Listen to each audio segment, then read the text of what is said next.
Hebreus 11, a fé. Ora, a fé é a certeza daquilo que esperamos e a prova das coisas que não vemos. Foi por ela que os antigos receberam bom testemunho.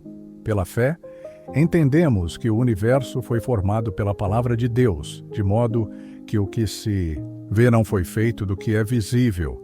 Pela fé, Abel ofereceu a Deus um sacrifício superior ao de Caim.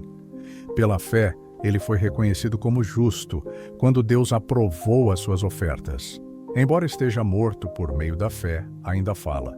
Pela fé, Enoque foi arrebatado, de modo que não experimentou a morte, e não foi encontrado porque Deus o havia arrebatado. Antes de ser arrebatado, recebeu testemunho de que agradara a Deus. Sem fé é impossível agradar a Deus, pois quem dele se aproxima precisa crer que ele existe e que recompensa os que o buscam. Pela fé, Noé, quando avisado a respeito de coisas que ainda não se viam, movido por santo temor, construiu uma arca para salvar sua família. Por meio da fé, ele condenou o mundo e tornou-se herdeiro da justiça que vem da fé. Pela fé, Abraão, quando chamado, obedeceu e dirigiu-se a um lugar que mais tarde receberia como herança, embora não soubesse para onde estava indo. Pela fé, peregrinou na terra prometida como em terra estrangeira, habitando em tendas, assim como Isaque e Jacó, co-herdeiros da mesma promessa. Pois ele esperava a cidade que tem alicerces, cujo arquiteto e edificador é Deus.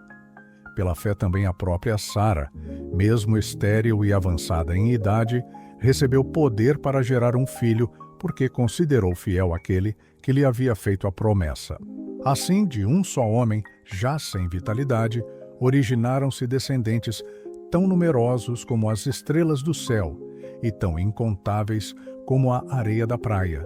Todos esses viveram pela fé e morreram sem receber o que havia sido prometido. Viram-no de longe e de longe o saudaram, reconhecendo que eram estrangeiros e peregrinos na terra. Os que assim falam mostram que estão buscando uma pátria. Se estivessem pensando naquela de onde saíram, teriam oportunidade de voltar. Em vez disso, esperavam uma pátria superior, a pátria celestial. Por isso Deus não se envergonha de ser chamado o Deus deles, pois lhes preparou uma cidade, pela fé. Abraão, quando Deus o pôs à prova, ofereceu Isaque como sacrifício. Aquele que havia recebido as promessas estava a ponto de sacrificar o seu único filho, embora Deus lhe tivesse dito: por meio de Isaque, a sua descendência será considerada. Abraão levou em conta que Deus podia ressuscitá-lo dentre os mortos, e, figuradamente, isso aconteceu. Pela fé, Isaque abençoou Jacó e Esaú com respeito ao futuro. Pela fé, Jacó, à beira da morte, abençoou cada um dos filhos de José e adorou a Deus, apoiado na extremidade do seu bordão. Pela fé, José, no fim da vida, falou acerca do êxodo dos israelitas do Egito e deu instruções acerca dos seus ossos. Pela fé, Moisés, recém-nascido, foi escondido durante 3 meses por seus pais, pois estes viram que ele não era uma criança comum e não temeram o decreto do rei. Pela fé, Moisés, já adulto, recusou ser chamado filho da filha do faraó, preferindo ser maltratado com o povo de Deus, a desfrutar os prazeres passageiros do pecado. Por amor de Cristo, considerou a desonra riqueza maior do que os tesouros do Egito, porque contemplava a sua recompensa. Pela fé saiu do Egito, não temendo a ira do rei, e perseverou, porque via aquele que é invisível. Pela fé, celebrou a Páscoa, e fez a aspersão do sangue, para que o destruidor não tocasse nos primogênitos dos israelitas. Pela fé, o povo atravessou o Mar Vermelho como em terra seca.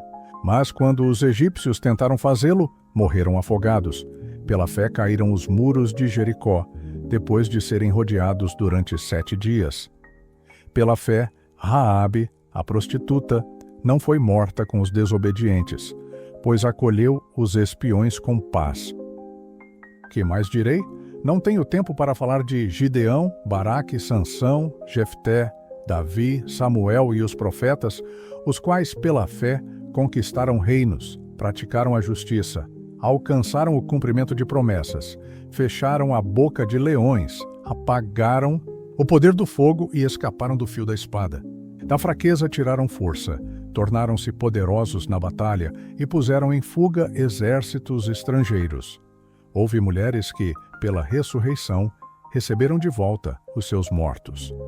Alguns foram torturados e recusaram ser libertos para poderem alcançar uma ressurreição superior.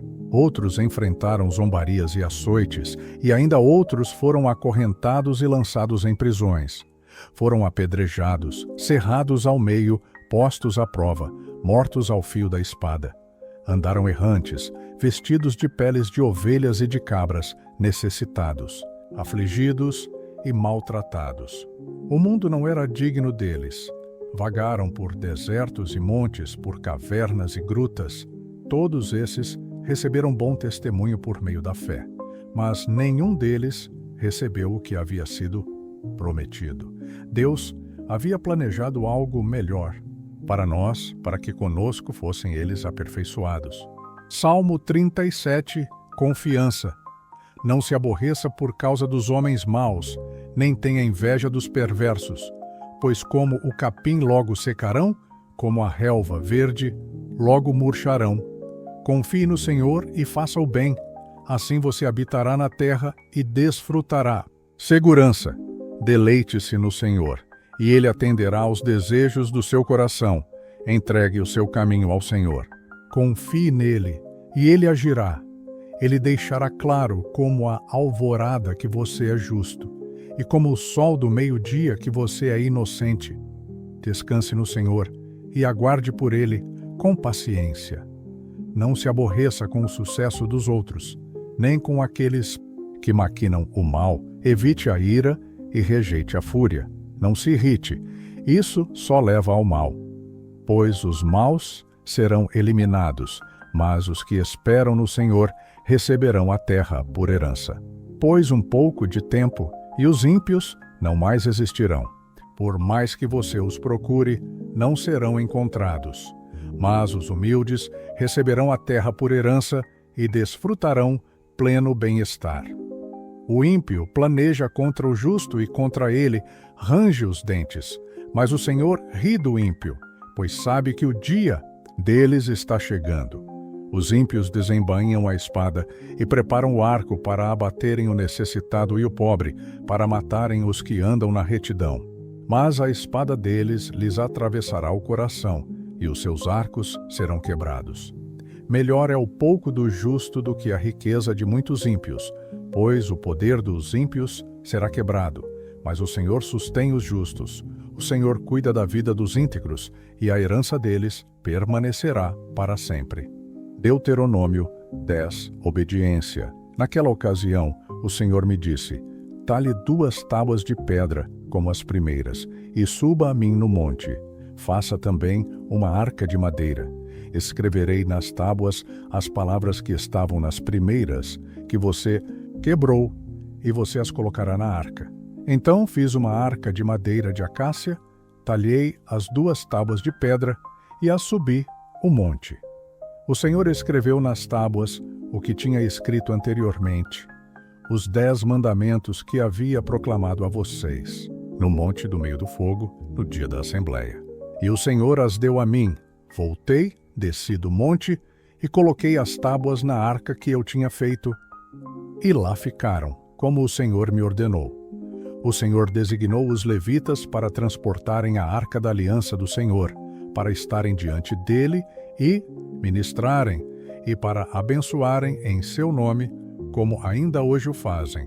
E agora, ó Israel, que é que o Senhor seu Deus pede de você, senão que tema o Senhor, o seu Deus, que ande em todos os seus caminhos, que o ame e que sirva ao Senhor, o seu Deus, de todo o seu coração e de toda a sua alma, e que obedeça aos mandamentos e aos decretos do Senhor, que hoje lhe dou para o seu próprio bem. Ao Senhor, o seu Deus, pertencem os céus e até os mais altos céus, a terra e tudo o que nela existe.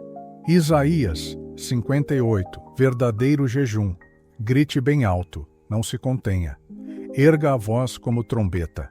Anuncie ao meu povo a sua rebeldia e à descendência de Jacó os seus pecados. Por dia após dia me procuram, parecem desejosos de conhecer os meus caminhos, como se fossem uma nação que pratica a justiça e não abandonou os mandamentos do seu Deus. Perguntam-me acerca dos meus justos juízos, como se desejassem o acesso a Deus. Por que jejuamos, dizem, e não ouviste? Porque nos humilhamos e não reparaste. Contudo, no dia do seu jejum, vocês fazem o que é do seu agrado e exploram os seus empregados. O jejum que eu escolho é este: acabar com as prisões injustas, desfazer as correntes do jugo, pôr em liberdade os oprimidos e quebrar todo o jugo. Repartir seu pão com o faminto, dar abrigo aos pobres desamparados, vestir o nu que você encontrou e não recusar ajuda ao próximo. Então a sua luz irromperá como a alvorada e prontamente surgirá a sua cura. A sua retidão irá adiante de você e a glória do Senhor estará na sua retaguarda. Então você clamará e o Senhor responderá. Você gritará por socorro e ele dirá: Aqui estou.